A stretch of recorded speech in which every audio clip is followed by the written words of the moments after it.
Finally, on KOIN 6 News, tonight we're hearing from Portland's new police chief, Danielle Outlaw, as she wraps up her first 30 days on the job. Our Brent Weisberg sat down with the chief for a one-on-one interview.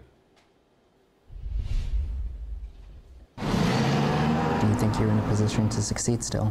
I do. I think I'm in a position to succeed. I want to make sure that we have realistic expectations on both sides of the table. Portland Police Chief Danielle Outlaw says any formal assessment of her first 30 days on the job would be too soon. She's still in the learning phase, trying to figure out what the Bureau and the community needs and how she can help.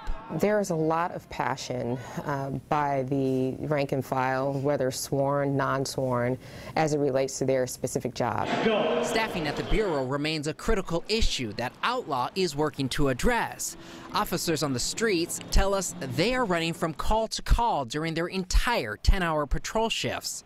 Chief Outlaw expects officers to be engaged with the community, meaning the officers are to get out of their patrol cars and meet with the people living and working in their patrol districts. I'm very cognizant of our staffing issues. She's aware that officers are being asked to work overtime just to fulfill daily patrol shifts. You know, there's a lot of expectations placed upon us. We're given a lot of responsibilities, but in the end, we're human and there's only so much that we can do.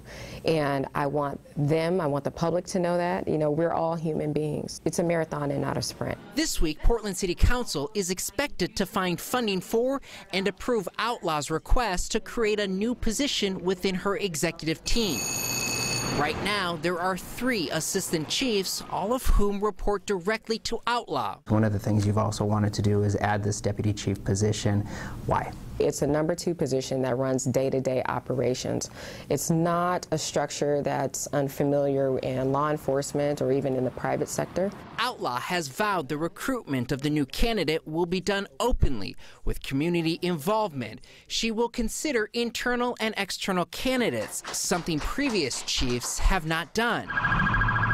The position of deputy chief, though, is raising eyebrows because the salary could come in at $186,000, and other costs with the position could pass more than an additional $125,000. Since we are requesting more staffing, is that with the creation of this position, my goal is not to cut bodies. I will not cut bodies, given that we are hurting now, as it is, with the number of police officers that we currently have.